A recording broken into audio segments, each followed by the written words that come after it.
Don't move. Oh yeah, you don't move. There's litter. Hey everybody, we're going to be jumping in the truck and heading over to the western part of the state to do what? Not to fish today. We're in search of a timber rattler. Yes, there is timber rattlers in Wisconsin, and we are definitely going to find them today, so hang on to your heinies.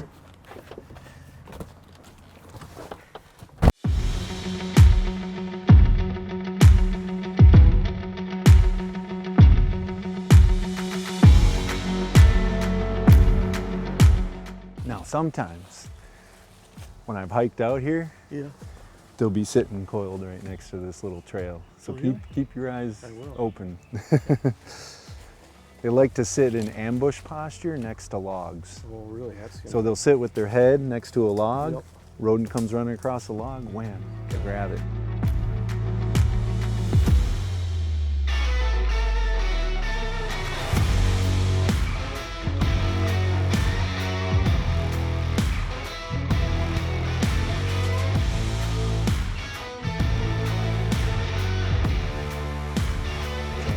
Annually congregate, so they return to the same den for their entire life, and due to that it makes them incredibly vulnerable to poaching and being killed and persecuted and that kind of thing. So it's not like they're using random areas to overwinter. Right, yeah, they show site fidelity, so they're returning to those same locations. Even they're young too, the whole colony. Right, yeah. They're born at the den and it's imprinted on them, and they'll continue to use that for their whole life. Wow, that's pretty wild.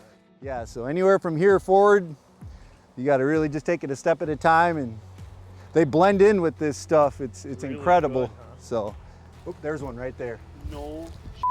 Come on right here, Larry. All my life. One too. There's probably more. They're just my gosh. hard to see. You guys, let me tell you something. Like, this is like, I'm more excited about this than catching a 35-inch walleye. All my life, I've wanted to see a rattlesnake, a timber rattlesnake in Wisconsin. I've never seen one, and that's really what it's all about. This is such an interesting thing when you're a native to Wisconsin or even Minnesota. Timber rattlers are so elusive. We got number 2, boys. It's like, this is crazy. You know what? And Matt is no doubt an expert on any kind of reptiles, but we want to really talk about this. This is such a unique thing, and there's so many different aspects as we were driving over here today. And Matt was starting to talk about things that I had no idea about snakes. A lot of people hate snakes. There's no reason to kill a snake. There's no reason. It's against the law to kill a timber rattler anyways, but there's no reason to even kill a garden snake. But I'm so excited. I have never, ever seen a rattlesnake in Wisconsin. And there's one right here. Hey, I got to point out something. That's crazy to me. You're telling me there's at least 2 in here. I don't stand see from them. right here. You see a snake? I don't see any snakes. I don't see any snakes either. That's wild. Camouflage is incredible. Oh, I see them now though. Yeah, come on right here. This is so amazing, and maybe I hope everybody at home feels the same way. To be able to see a rattlesnake in Wisconsin is like almost like trying to see a Sasquatch, right? But there really is rattlesnakes, and maybe there's not Sasquatch. I don't know, but I'm telling you, this is so incredible. The visual on this thing is like, I'm just absolutely shaking, and not shaking in fear of the snake, because realistically, we're going to talk to Matt about this. These snakes want nothing to do with you. He's not going to come after us and bite us. And it's just one of them kind of things where living in this state, again, this is such a rare sight and such an incredible thing to be able to experience this. And really, the whole goal for today is really to try to teach people that snakes are not a bad thing, right? They do more good than bad for sure, and they don't want to attack you. They will not attack you. And Matt, let's talk. Let's see the snake. Tucked in there, perfect shot. You can zoom right in, and you can notice the loreal heat pits just between the nostril and the eye. That is their heat sensing organ. It's how they detect their warm-blooded prey. Very distinctive feature of the pit viper group. There are true vipers which don't have heat pits, and then there are pit vipers, which are a subfamily of the Viperdae family. So they're a unique kind of viper. They're also a live-bearing snake. These snakes do not lay eggs. They don't, huh? Right. And you were saying earlier that these snakes basically have their young in September, huh? Yeah, they give birth in the fall. Well, a lot of snakes might breed in the spring, but their eggs will hatch in August or September. Rattlesnakes actually will breed in the fall. Males actually will go around chasing females down. It used to be thought that in August rattlesnakes are moving for water and it's dry. They're actually chasing females actually. And so when they breed with the females, typically in mid to late August, those females will store that genetic material over winter, and in the spring they ovulate and essentially impregnate themselves. So they'll spend the entire summer gestating those young, and then they'll give birth generally in the first week of September, and they only have around 5 to 10 young. They don't produce large amounts of, young that say some other types of snakes or even other rattlesnakes do. Our other rattlesnake, the endangered eastern Massasauga, can have anywhere between a dozen to maybe even 25 young. Holy man. They also mature a little quicker and breed a little more frequently. Female timber rattlesnakes can take up to 8 years to reach sexual maturity. Woo. So they gotta avoid predators and survive and make it back to that den year after year for almost a decade before they can even breed. So, recruitment for these animals in terms of breeding populations is very difficult for them to recover because of their slow reproduction. Right. Then what we found out was that once a female does give birth and does breed, it takes her 2 years to recuperate from that nutrient loss. Holy so man. She will only breed about once every 3 years and only having 5 to 10 young and needing almost a decade to mature. You're talking an adult female, let's say in theory she lives 30 to 40 years, she may only produce 50 to 80 young in her entire life. lifetime. And most of those get eaten. Well, like what eats them? So lots of things, possums, minks, raptors, hawks, things like that. But here's a surprising one for you, turkeys. Turkeys eat a lot of rattlesnakes? Well, juveniles, smaller, they don't eat the large adults, but they will eat smaller juveniles. This one we have here is probably about a 33, 34 inch, probably a gravid female. She's probably hanging out here to gestate her young. She's not too distended yet. As we get into like August, she'll be swollen with those babies. Part of the reason they only have a handful of babies or slightly more, like the big females can have 10 or 12 young. I've seen litters as big as 14, but those were from monstrous females. So the bigger the female, the more offspring they can have.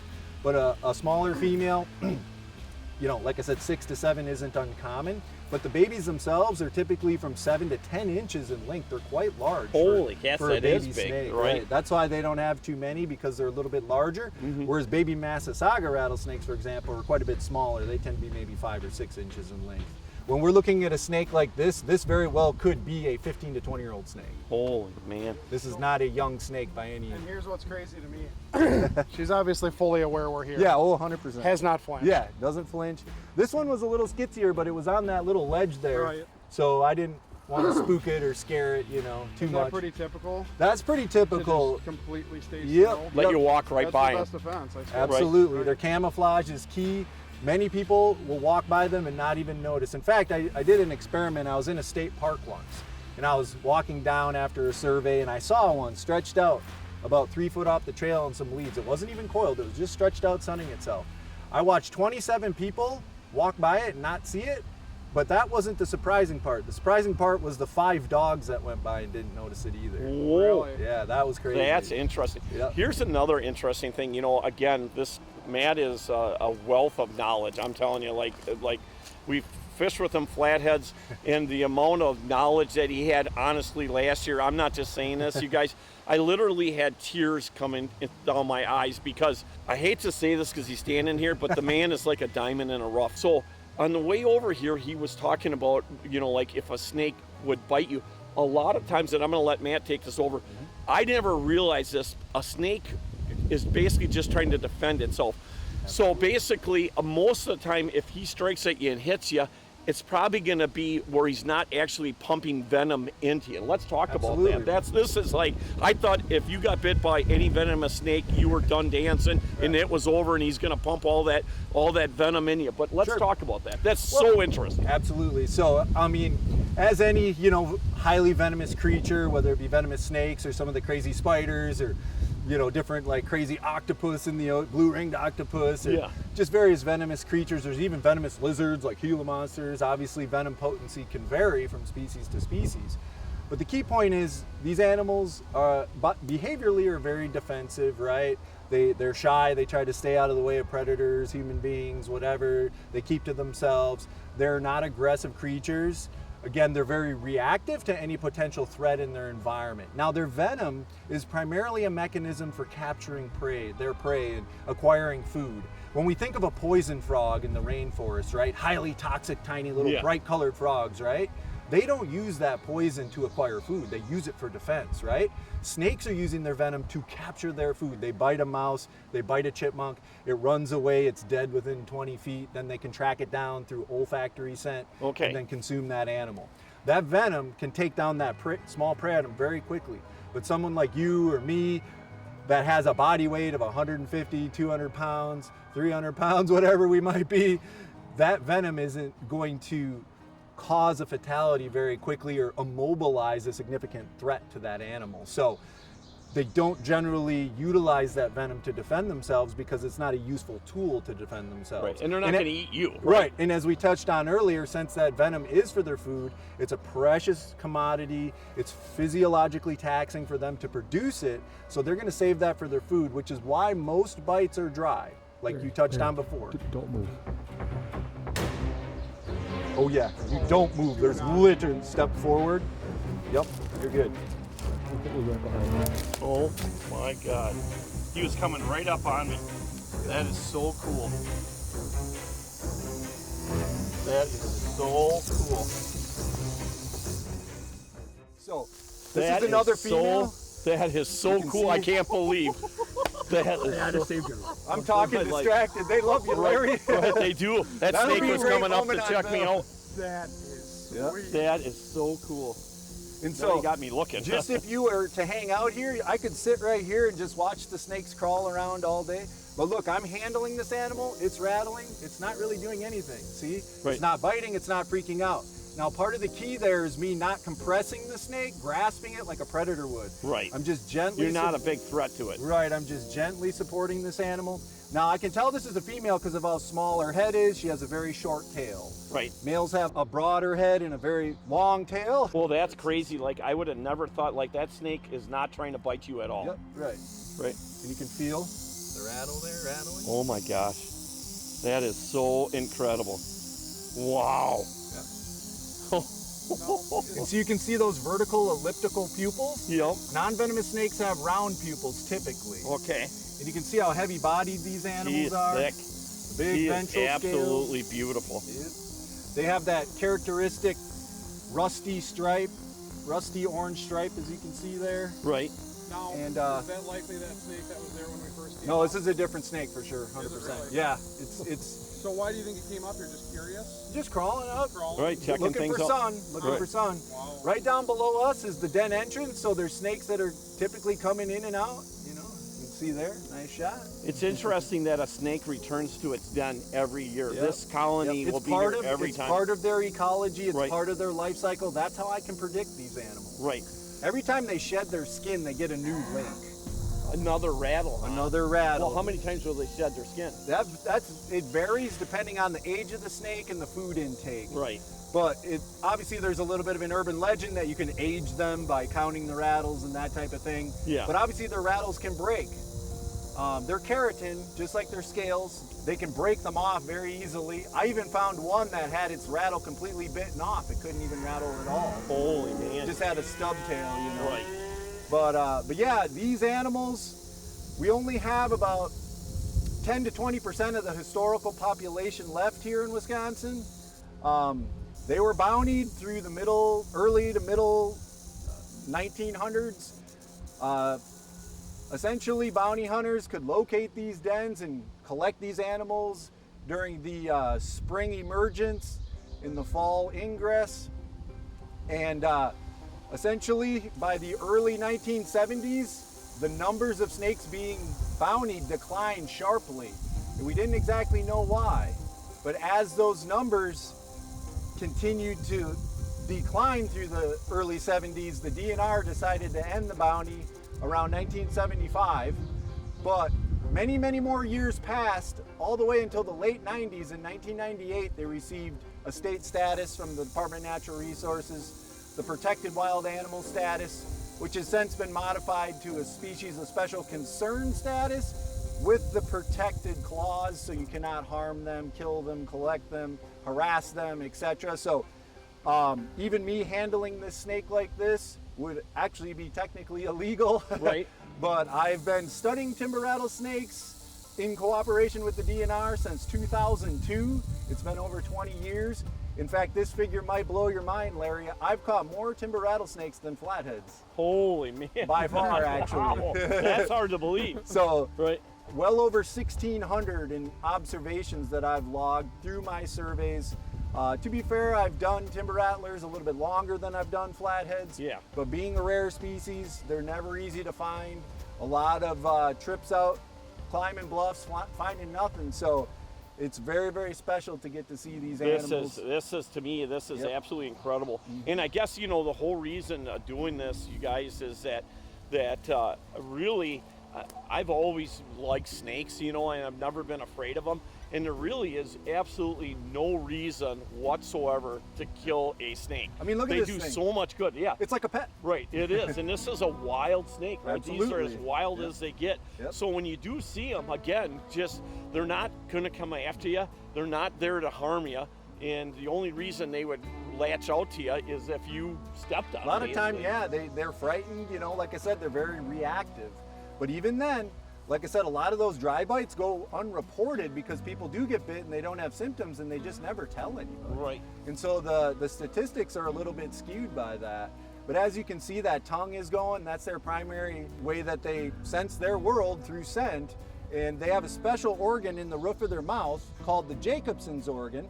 And that essentially stores information from the tongue. Okay. So whether it be prey or a certain location or tracking the pheromones of other snakes. And they can recall that actually. Absolutely. It's like a little database in their brain. Absolutely Yep. incredible. Like, I had no idea. If I would have seen a snake, a rattlesnake on my own, I would be petrified right now, thinking that that snake was going to come after me, right? Sure. It's just, I cannot believe how calm they are, right? And again, Yeah, they're right. not here to create any harm. They're not going to harm you, right? And Just being leave a- them alone, right? And being a heavy-bodied snake like this, they're not very fast.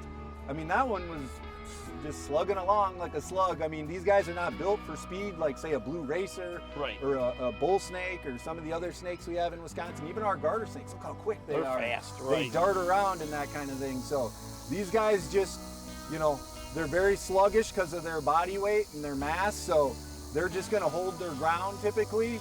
But, you know, you're talking, this snake probably couldn't even make 1 or 2 miles an hour unless it's going downhill. So Right. they're nothing that's going to track you down and harm you. You just, you know, can walk the other way if you see one and feel privileged that you got a chance to observe one of these rare animals, because unfortunately, even though we've gotten protection for them, they just aren't rebounding as well as we'd hoped. And of course, there's still a lot of people that don't like these animals. Right. And so it's very difficult to reach out to communities of people that have these in their environment, because they're, you know, they do have a fear of them and may not understand them, but they are part of our natural heritage and they're very important keystone species in the bluff prairie ecosystem. Right, and I think the unknown, a lot of it's the unknown, Exactly, right? And that yeah. was the whole purpose of today, is really to spread the awareness that, you know, Sure. this is a very important part of our state and needs to be protected, right? No doubt Absolutely. about that. Yeah, and it's one of the apex predators of the bluff prairie ecosystem. Very cool. Man, And, oh man, this is absolutely, this is something. Hey everybody, Marine Suds has got so many different products, it's incredible. But one of my favorite products is what they call the LVP, which obviously is leather, vinyl, plastic. You know, it's one of them kind of things I use on my truck, I use in the boat, I use it around the house. But here's the deal, the foot pedal, this is a brand new foot pedal, and I've used it for about a week. I like to keep my stuff looking good. I'm gonna spray this baby down. You don't need much, that's the great part about it too. I love how it makes things look like they're brand spanking new again. Check that out. Hey everybody, if you guys like to keep your stuff looking brand new, make sure you check out our good friends over at Marine Suds, and they're also veteran owned, which is another great reason, but it is a product that you're definitely going to be proud of. Matt? Awesome, Larry. Thank you. Happy to do it for you guys. I'll tell you what, buddy, thank you. Hey everybody, again, what a great experience it was today, and we want to thank Matt and thank Adam for hooking us up with Matt and coming along on this. This is probably one of the most epic things that I have ever experienced. It's just, you know, everybody's got their things that they love to do, and for me, this is one of them things to check off of the bucket list. I finally got to see a couple of different timber rattlers here in Wisconsin. No doubt a very, very cool situation. Hey, like we do each and every week, we want to thank all of our military men and women for the great service they have given this country and continue to give this country, along with all of our fighter fighters and paramedics, and no doubt all of our law enforcement agents. Hey, this is especially a great day to be alive. You know what? The best part is we're going to see you guys and gals again next week, and thanks for joining us.